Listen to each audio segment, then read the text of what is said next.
A guerra não é só sobre bombas e balas, é sobre inteligência. Exércitos não podem operar às cegas. Eles precisam de informações precisas e atualizadas para planejar seus próximos movimentos, ficar um passo à frente dos adversários e evitar serem pegos de surpresa. Conflitos podem ser vencidos ou perdidos, com base em como cada lado coleta e usa dados. E isso é algo que a Ucrânia entende excepcionalmente bem. É por isso que as forças de Kiev têm como alvo os ativos de coleta de inteligência da Rússia, incluindo não apenas suas estações de radar em solo, mas também suas aeronaves de alerta e controle antecipado.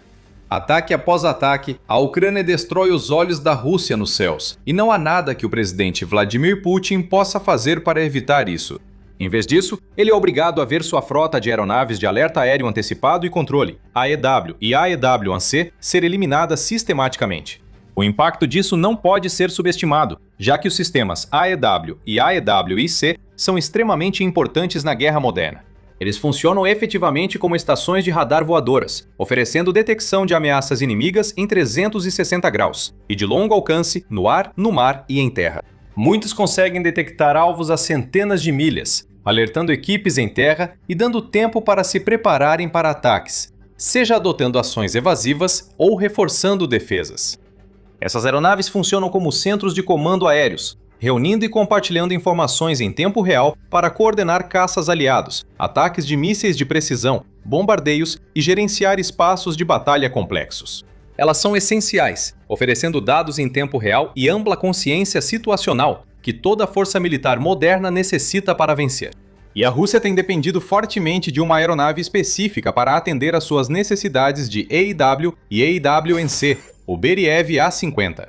Desenvolvido como sucessor do Tupolev Tu-126, que entrou em serviço nas Forças Armadas Soviéticas na década de 1960, o A-50 fez seu voo inaugural em 1978 e entrou em serviço vários anos depois, em 1985. Seu design foi baseado no avião de transporte Ilyushin Tu-76 e possui algumas especificações técnicas impressionantes, incluindo um teto operacional de 40 mil pés, um alcance operacional de mais de 4 mil milhas e uma autonomia de voo de aproximadamente 6 horas no total, embora isso possa ser estendido através de reabastecimento em voo. A principal característica da aeronave é o rotodome com 30 pés de largura no topo da fuselagem, onde fica um grande radar de vigilância. Apelidado de Cogumelo, esse radar permite que o A-50 escaneie seus arredores e detecte alvos aéreos a distâncias de até 650 km, 400 milhas, e alvos terrestres a até 300 km, 190 milhas de distância. O A-50 pode transmitir dados de orientação para até uma dúzia de caças aliados simultaneamente. Ele pode, por exemplo, fornecer dados precisos de localização sobre alvos ucranianos para aeronaves de ataque próximas, permitindo que elas ataquem esses alvos sem sequer precisar depender de seus próprios sistemas de radar internos. Nos últimos anos da União Soviética, até 5 desses aviões eram produzidos anualmente, totalizando mais de 40 até a dissolução do país. Desde então, a produção foi encerrada, embora o Kremlin tenha falado em fabricar mais aeronaves A-50 no futuro e tenha modernizado as aeronaves remanescentes, equipando-as com novos computadores e sistemas aviônicos para mantê-las atualizadas. Assim, apesar de ter várias décadas de existência, o A-50 continua sendo uma aeronave de alerta aéreo antecipado e controle relativamente competente e capaz, e já provou seu valor para as forças do Kremlin em diversas ocasiões. Ele sobrevoou a Chechênia durante as 2 guerras da Chechênia, por exemplo, e aumentou a eficácia da Rússia durante a curta guerra russo-georgiana e a guerra civil síria. Portanto, não foi surpresa que a Rússia mais uma vez tenha confiado no A-50 durante sua invasão à Ucrânia. Os líderes do Kremlin esperavam que esses aviões de radar, já testados, ajudassem a combater caças ucranianos e mísseis terra-ar, além de fornecer dados essenciais para as campanhas de ataques cinéticos do país. Por um tempo, tudo correu conforme o planejado, mas a Ucrânia não iria simplesmente ficar de braços cruzados e permitir que os olhos da Rússia nos céus espionassem e bisbilhotassem suas operações. Os comandantes de Kiev entendiam muito bem o papel importante que essas aeronaves de alerta antecipado desempenhavam, e assim que tiveram os meios para isso, começaram a planejar como neutralizá-las, focando especificamente nos modelos modernizados A-50U. A Rússia teria começado a guerra com 8 desses aviões no total. Um deles foi colocado fora de ação apenas um ano após o início da guerra, em 26 de fevereiro de 2023. Na época foi relatado que um grupo de partidários, a Associação das Forças de Segurança de Belarus, havia realizado um ataque com drones e danificado uma aeronave A-50 em uma base aérea próxima a Minsk. O ataque foi posteriormente atribuído ao Serviço de Segurança da Ucrânia, SSU, e a aeronave danificada, aparentemente, nunca voltou ao serviço operacional.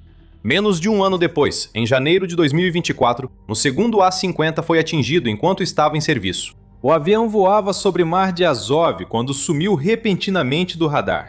Logo depois, surgiram relatos de um Su-30 russo relatando que uma aeronave não identificada pegando fogo e fazendo um pouso forçado. Depois, soube-se que esse foi o resultado de um ataque ucraniano planejado e executado com perfeição, iniciado semanas antes. Analistas afirmam que a Força Aérea da Ucrânia mirou e desativou radares russos por toda a Crimeia. Em resposta, os russos tiveram que deslocar um A-50 para a região, o que o colocou ao alcance de uma bateria ucraniana de mísseis superfície-ar. A bateria então disparou contra o A-50, enviando-o para seu túmulo aquático. As forças de Kiev armaram uma armadilha inteligente, na qual o avião russo caiu, e seguiram agindo. Apenas um mês depois, em 23 de fevereiro, fontes ucranianas relataram mais uma eliminação de um A-50. Novamente, isso teria ocorrido sobre o Mar de Azov, perto da região de Krasnodar Krai, na Rússia. Um sistema de mísseis S-200 da era soviética de longo alcance disparou contra o avião, causando danos suficientes para fazê-lo cair em espiral do céu e matando 10 russos a bordo, incluindo vários oficiais de alta patente. A Ucrânia manteve a pressão nas semanas seguintes. No início de março de 2024, a Ucrânia realizou um ataque com drones em um local conhecido de reparo do A-50, a fábrica de aeronaves de Tuganhog. Imagens de satélite mostraram danos claros em um dos hangares onde ficam os A-50 e outras aeronaves especializadas. Nenhum detalhe foi divulgado, mas é possível que um ou mais aviões tenham sido danificados no ataque. Em junho de 2025, a já reduzida frota de A-50 sofreu outro golpe devastador durante a icônica Operação Teia de Aranha, um dos maiores e mais bem-sucedidos ataques de drones ucranianos em solo russo. Na época, a maioria das manchetes sobre o ataque focava em como a Ucrânia teria eliminado até 1/3 da frota de bombardeiros do Kremlin. Um detalhe menor, mas ainda assim de importância vital, passou em grande parte despercebido. Além dos bombardeiros, os drones ucranianos conseguiram atingir com sucesso 2 A-50 diferentes na operação. Vários jornalistas e especialistas militares compartilharam a notícia, divulgando imagens de satélite e vídeos para provar que 2 das aeronaves sofreram danos graves, especificamente em suas cúpulas de radar.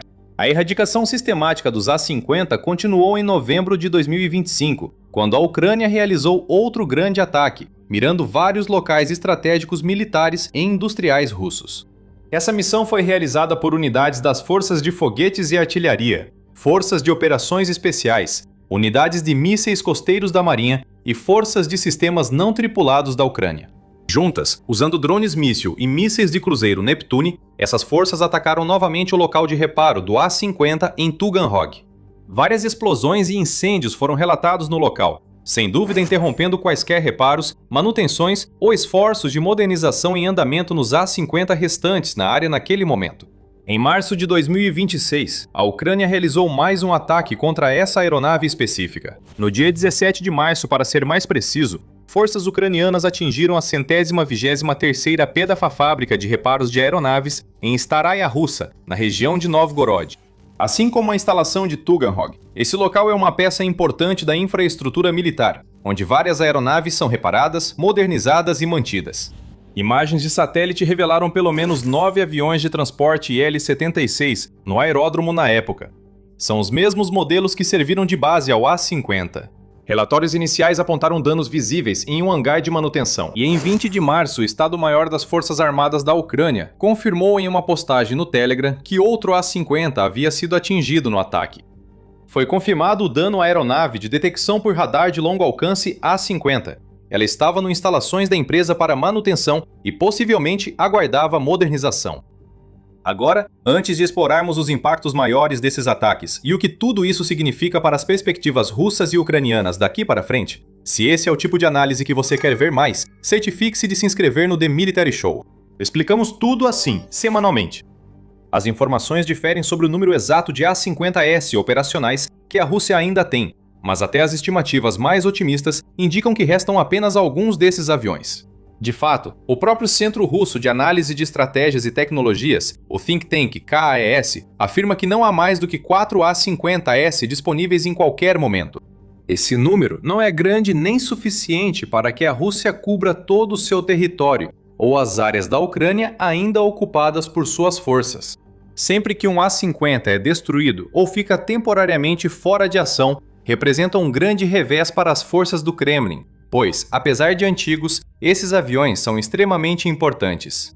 Esses aviões forneceram às forças russas uma quantidade incalculável de informações de inteligência valiosas ao longo do conflito até agora. Eles ajudaram as tropas do Kremlin a responder prontamente a ameaças aéreas, a neutralizar drones e mísseis ucranianos e a coordenar seus próprios ataques contra os ativos e a infraestrutura da Ucrânia. E como eles são tão raros e caros, com cada unidade custando cerca de 350 milhões de dólares e não sendo mais produzidos, cada perda é ainda mais significativa.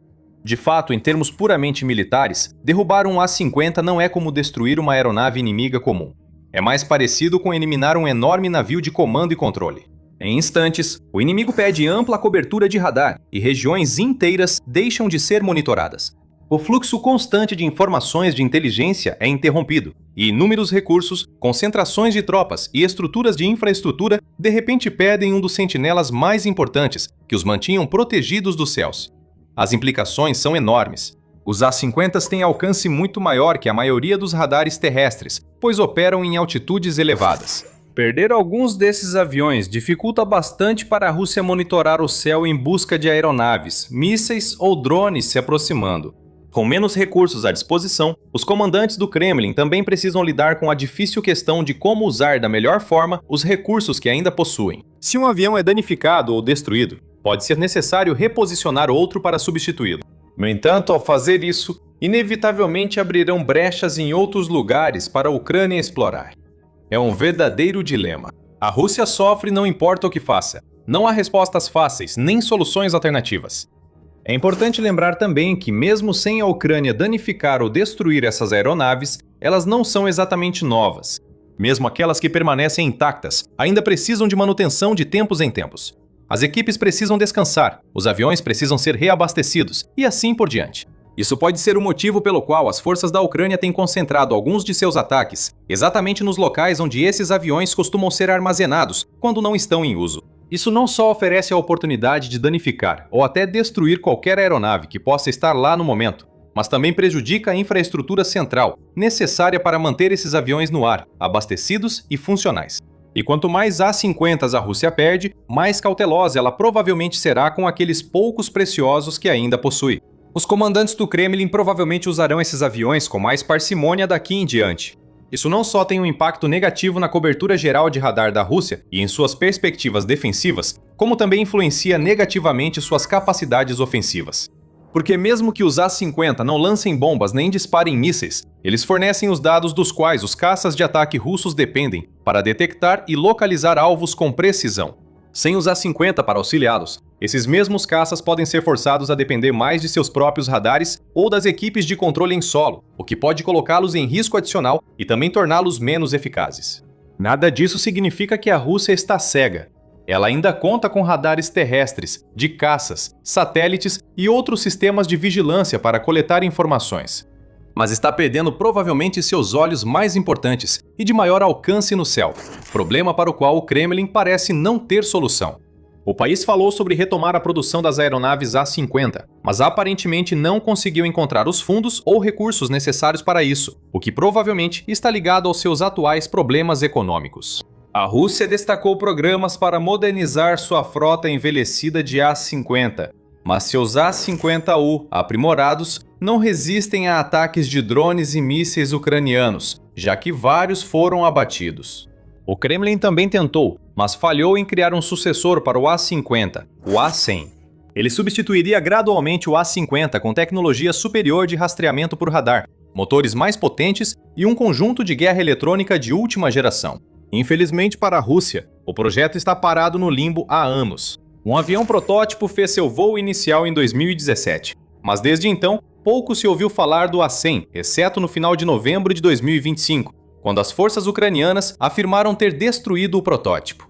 Cada vez mais desesperada, Moscou chegou até a sugerir a ideia de criar uma aeronave híbrida totalmente nova, que em teoria combinaria vigilância aérea, patrulha marítima, reconhecimento e guerra anti-submarino em uma única plataforma estilo canivete suíço.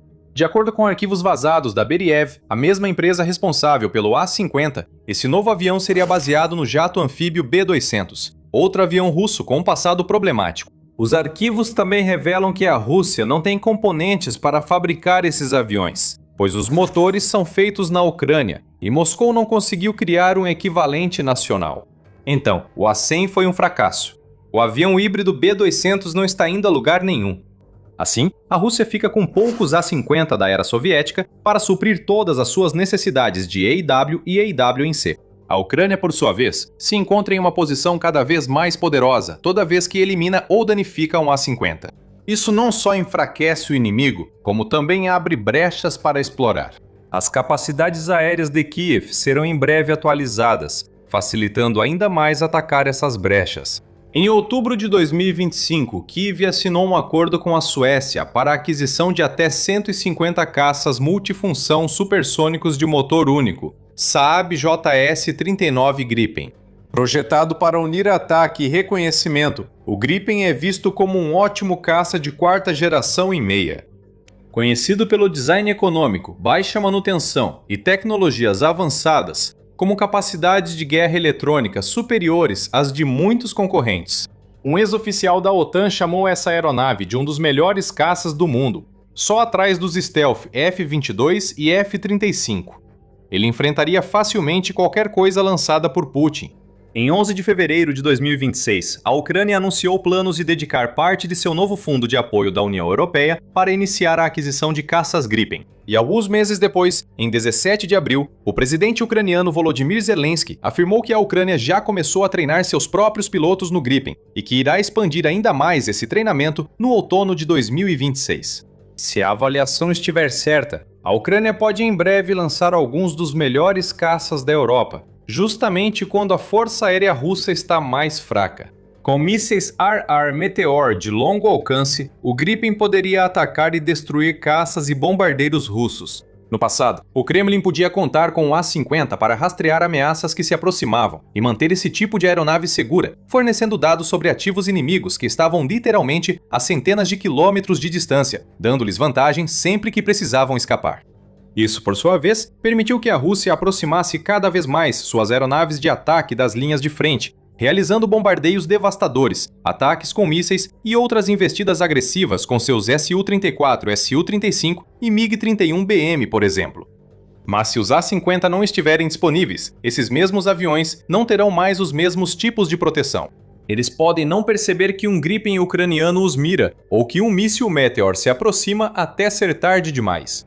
Conforme artigo recente da Defense Express, um dos principais objetivos do Gripen é afastar as aeronaves russas Su-34 que transportam bombas guiadas da linha de frente. É por isso que a perda dos A-50S é tão importante. Não é só cegar a máquina de guerra do Kremlin, mas também empurrá-la a um canto ainda mais escuro e perigoso, de onde talvez nunca escape. Agora, para saber mais sobre como o impulso da guerra está mudando cada vez mais a favor da Ucrânia, confira este vídeo, que faz uma análise detalhada do mais novo recurso ofensivo de Kiev, o míssil FP-FP7.X. Ou assista este vídeo para entender como uma grande crise de moral faz dezenas de milhares de soldados russos abandonarem seus postos e preferirem a prisão a lutar na linha de frente. Por fim, inscreva-se no The Military Show para não perder mais vídeos assim.